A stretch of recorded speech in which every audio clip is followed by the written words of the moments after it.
O novo primeiro-ministro do Japão está realmente prestes a entrar em conflito com a China por causa de Taiwan? Ou está traçando uma linha vermelha rígida para tentar impedir isso com apenas 3 semanas no cargo? Quando um diplomata chinês pediu que a cabeça suja do primeiro-ministro fosse cortada, a diplomacia terminou. Agora, apenas os tambores de guerra estão soando em Tóquio. Quando a nova primeira-ministra Sunao Takaichi subiu ao pódio, ela olhou diretamente para a China e insinuou que, se interviesse em Taiwan, enfrentaria o exército japonês. Esta foi uma declaração de que as tropas japonesas entrariam em Taiwan. Foi um blefe? Não, porque o Japão rasgou sua constituição pacifista de 70 anos ao vivo. A resposta de Pequim foi um grito de puro medo e raiva, longe da seriedade estatal. O cônsul-geral da China em Osaka, Xue Jian, escondendo-se atrás da imunidade diplomática, falou como um chefe da máfia: devemos cortar essa cabeça suja. Então, o que fez um diplomata ameaçar cortar a cabeça do primeiro-ministro de um país vizinho foi apenas um acesso de raiva? Nunca. Eles foram encurralados em seu momento mais fraco. A inteligência chinesa sabia que o Japão havia declarado o Estreito de Taiwan território nacional e começado a estrangular a frota sombra da Rússia no Pacífico. O samurai havia despertado e, desta vez, ele tinha mais do que apenas um escudo na mão. O pavio para esta crise não foi aceso em um único dia. Foi a colisão de 2 grandes terremotos ocorrendo simultaneamente em Tóquio e Pequim. Para entender o porquê da história, devemos primeiro olhar além das linhas, além das paredes da cidade proibida em Pequim. Porque no império de Xi Jinping, as coisas não estão funcionando tão perfeitamente quanto parecem de fora. Outubro transformou-se em um túnel de medo para o Exército de Libertação Popular da China. Nada demais. Xi Jinping lançou a maior e mais sangrenta purga militar da história moderna da China. Os alvos não eram soldados comuns ou oficiais de baixa patente. O alvo era o cérebro do exército. O segundo em comando do exército chinês, General He Weidong, vice-presidente da Comissão Militar Central, e outros 9 comandantes de alta patente que agiram com ele foram destituídos de suas insígnias, humilhados e expulsos do partido. A mídia oficial referiu-se a isso como violações de anticorrupção e disciplina. Mas relatórios vazados para a inteligência ocidental e fontes japonesas contaram uma história muito diferente e muito mais perigosa.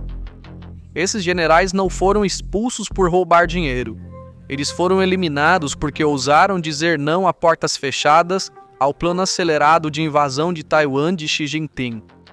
O general número 2 da China, He Weidong, e outros 8 altos funcionários foram expulsos do Partido Comunista no poder por acusações de corrupção.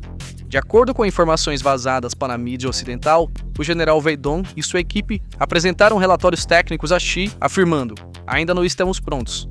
Se o Japão intervir, nossa marinha será destruída. Há problemas com os sistemas de combustível de nossos mísseis. A resposta de Xi Jinping a esses fatos foi escolher a obediência absoluta em vez da racionalidade. De acordo com a análise de inteligência japonesa, essa purga eliminou completamente o mecanismo de contenção em torno de Xi. Agora não há um único general em Pequim que lhe diga pare, que o lembre dos riscos, ou que diga: senhor, isso é suicídio.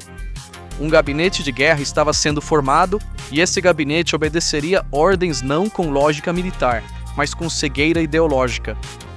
Assim como este golpe palaciano estava se desenrolando em Pequim, a Dama de Ferro, Sanai Takaichi, subiu ao palco em Tóquio. Takaichi, que assumiu o cargo em 21 de outubro de 2025, era completamente diferente do perfil familiar da política japonesa. Oradores suaves, constantemente pedindo desculpas, evitando conflitos. Assim que assumiu o cargo, ela colocou essa doutrina na mesa, chocando a burocracia japonesa. Ela elevou as ambições da China sobre Taiwan ao status mais crítico e perigoso na lei japonesa, situação de ameaça à sobrevivência. Por favor, ouçam com atenção aqui. Este termo não é apenas jargão diplomático simples.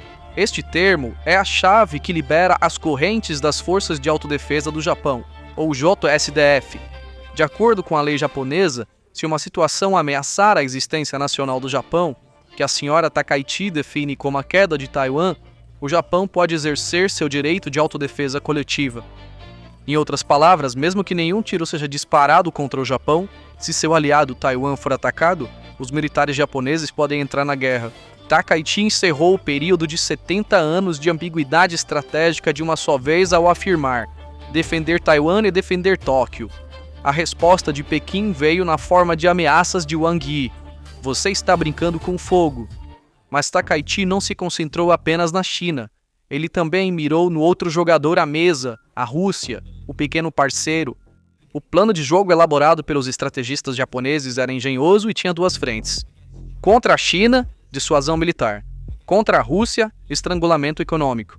Entre 12 e 14 de novembro, o Japão fez um movimento econômico silencioso, mas mortal. Fechou seus portos para a frota fantasma da Rússia e elevou as sanções tecnológicas ao nível mais alto. Então, o que é essa frota fantasma? Putin havia criado uma enorme frota pirata de navios não segurados, antigos e não registrados para contornar as sanções ocidentais, vender seu petróleo e financiar a máquina de guerra na Ucrânia. Esses navios transportavam petróleo do Pacífico para a Índia e a China. A única tábua de salvação de Putin eram os dólares provenientes desses navios. O Japão disse: não há mais passagem para esses navios fantasmas em minhas águas, meus estreitos ou nos pontos de trânsito que controlo. Também interrompeu as exportações de semicondutores e sensores vitais para a indústria militar da Rússia, mesmo através de terceiros países. Qual foi a resposta da Rússia a esta medida? Uma demonstração lamentável de impotência. A frota do Pacífico russa lançou um exercício anti-sabotagem imediatamente após as sanções. Imagine o Japão cortando a fonte vital da sua economia, bloqueando bilhões de dólares em comércio de petróleo. A única resposta que você consegue reunir é procurar mergulhadores no seu próprio porto perguntando-se: eles vão plantar uma bomba debaixo do nosso navio? Isso não é uma demonstração de força. Isso é prova de quão desamparada a Rússia se tornou no Pacífico contra o Japão, não mais um jogador independente, mas um peão abrigado na sombra da China. Por trás da confiança do Japão estava uma inteligência muito crítica de Bruxelas. Em outubro, o secretário-geral da OTAN, Mark Rutte, emitiu um aviso que chocou o mundo. Xi Jinping usará seu pequeno parceiro, a Rússia, como distração na Europa pouco antes de atacar Taiwan. Tóquio viu o quadro maior. A guerra não seria travada em uma única frente. Se Xi atacasse, Putin atacaria também. É por isso que o Japão atacou ambos os frontes simultaneamente em novembro. Emitiu um aviso militar a Pequim e começou a estrangular economicamente Putin. No entanto, palavras e sanções econômicas não podem substituir o aço no campo de batalha. Quando as mesas diplomáticas são viradas, a única coisa que fala são mísseis, e o Japão deixou o palco das ameaças verbais para trás na semana passada. A notícia, que chegou às agências como notícia de última hora, fez soar alarmes vermelhos na sala de guerra de Pequim. O Japão começou a implantar sistemas de mísseis de defesa aérea de médio alcance tipo 03 Chusam na ilha Yonaguni. Então por que Yonaguni? Quando você olha o mapa, entende a gravidade deste movimento. Esta ilha pode estar a centenas de quilômetros do continente japonês, mas está a apenas 110 quilômetros da costa de Taiwan. Em um dia claro, alguém olhando através de binóculos de Yonaguni pode ver as montanhas de Taiwan. Então, o que significa essa movimentação? O Japão colocou seus mísseis na porta de Taiwan. 110 quilômetros é o ponto zero na guerra moderna. Quando aviões de guerra ou navios de transporte chineses tentarem se aproximar de Taiwan, eles encontrarão bloqueios de radar japoneses antes mesmo de entrar na zona operacional. Os sistemas tipo 03 Chusam não fornecem apenas defesa aérea básica. Eles são sistemas caçadores assassinos extremamente letais, projetados para destruir mísseis de cruzeiro e ameaças de baixa altitude. Eles podem alcançar um alcance de 50 km e uma altitude de 10 km.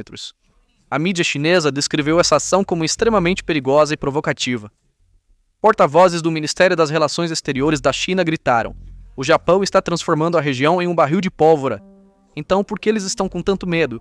Porque enquanto esses mísseis permanecerem lá, torna-se impossível para a China cercar Taiwan pelo leste, ou seja, implementar sua famosa estratégia Anaconda. O Japão declarou efetivamente a ala leste de Taiwan uma zona de exclusão aérea. Quando a marinha chinesa quer passar pela primeira cadeia de ilhas e abrir-se para o Pacífico, tem que passar sob a sombra dos mísseis japoneses, e este é precisamente o pesadelo logístico sobre o qual os generais de Xi Jinping lhe falaram, mas não conseguiram convencê-la.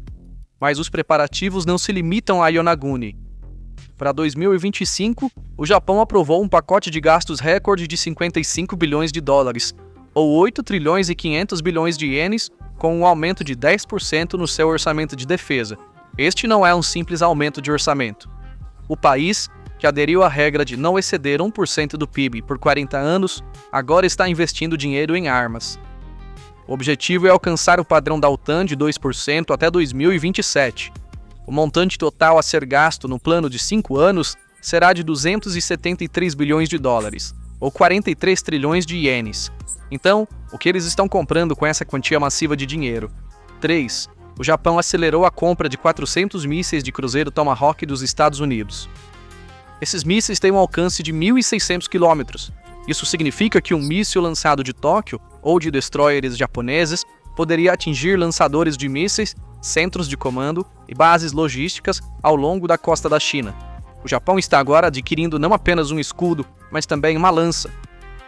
Enquanto isso, o Ministério da Defesa japonês está desenvolvendo suas próprias armas hipersônicas. Testes realizados na Califórnia foram concluídos com sucesso.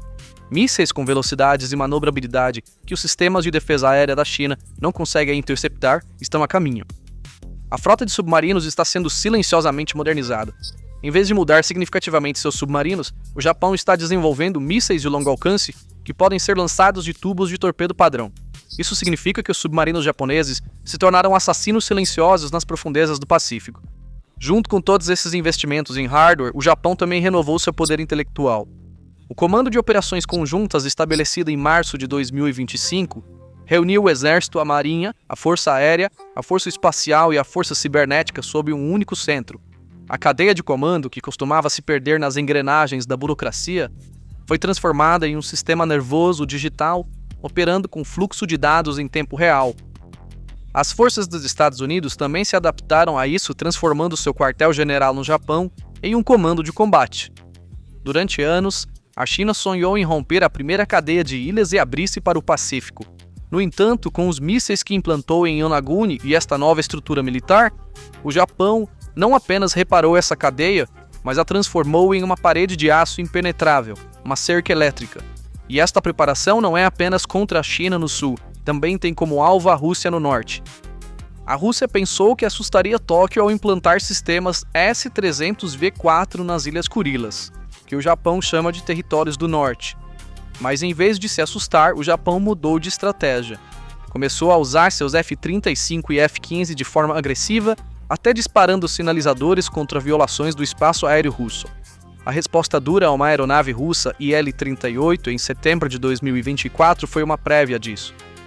O que vemos no terreno agora é que o Japão estabeleceu um sistema de defesa panóptico de 360 graus que monitora simultaneamente a Rússia ao norte, a China ao sul e a Coreia do Norte a oeste. E o lema deste sistema mudou. Não é mais esperar para ver, mas preparar e atacar. Então, qual é a grande realidade estratégica por trás de todos esses movimentos táticos? O Japão não está lutando esta guerra sozinho. Por trás da ousada mensagem do primeiro-ministro Takei, nossos soldados estão prontos, está a enorme arquitetura de aliança estabelecida com Washington e Seul. Quando Takeishi lançou seu desafio em novembro de 2025, ele estava, na verdade, contando com um acordo de compromisso trilateral assinado em setembro de 2025 no espírito de Camp David. O exercício Freedom Edge, realizado em outubro, provou que essa aliança não estava apenas no papel. O porta-aviões USS Ronald Reagan navegou lado a lado com destroyers japoneses e sul-coreanos. Esta foi a mensagem mais clara para Pequim e Pyongyang. Se você atacar um de nós, você ataca todos nós. Então por que a China está em pânico? Por que estão indo às ruas por causa das palavras de um primeiro-ministro? Para entender isso, devemos recorrer às páginas sangrentas da história. A China e o Japão são inimigos históricos um do outro. A legitimidade do Partido Comunista Chinês é amplamente baseada no ódio histórico em relação ao Japão e na narrativa de vingança pela Segunda Guerra Mundial. Os fantasmas do massacre de Nanquim de 1937 ainda estão vivos na propaganda de Pequim. O Estado chinês apresenta o rearmamento do Japão como o retorno do diabo. Mas o Japão também tem uma memória estatal. Tóquio sabe disso muito bem. Se a China tomar Taiwan, os próximos alvos serão as ilhas Senkaku, seguidas por Okinawa. A China tomar Taiwan significa que as rotas marítimas pelas quais 90% da energia e das rotas comerciais do Japão passam ficariam sob controle chinês. Isso é uma sentença de morte econômica e estratégica para o Japão. É por isso que a doutrina de Takeishi, se Taiwan cair, o Japão cai, não é um slogan eleitoral, mas um reflexo de sobrevivência. Nesta equação estratégica, Vladimir Putin é a figura mais trágica da história.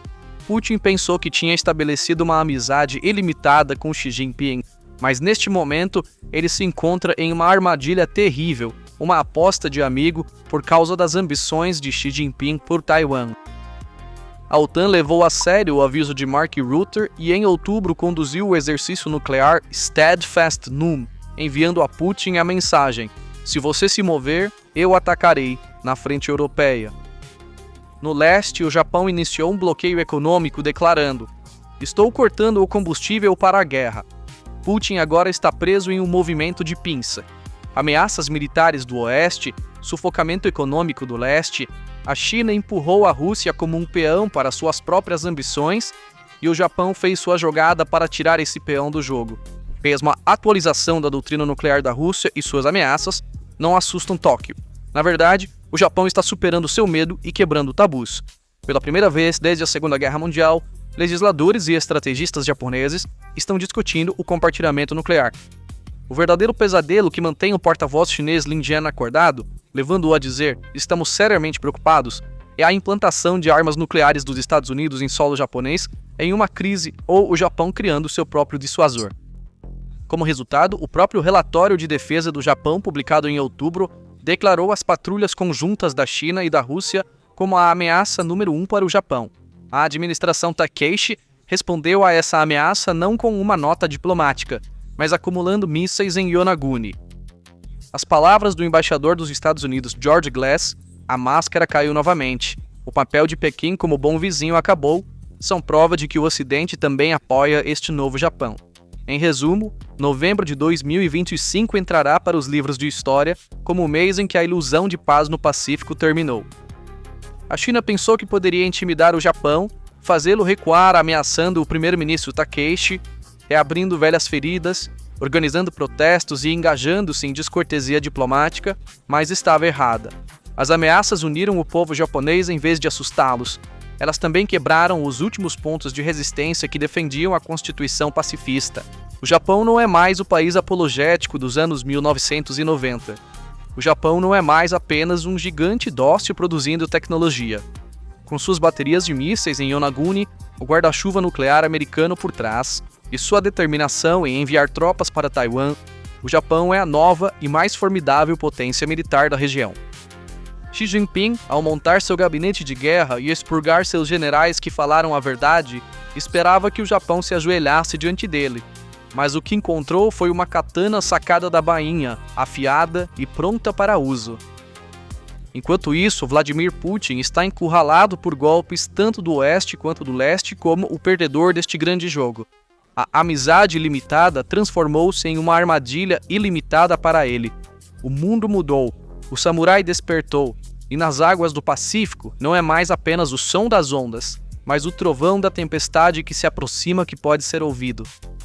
Então, quais são seus pensamentos sobre este assunto? Por favor, compartilhe suas opiniões nos comentários para ficar atualizado sobre novos vídeos, inscreva-se no nosso canal e não se esqueça de ativar as notificações. Obrigado por nos escolher. Obrigado por nos escolher. Obrigado por nos escolher.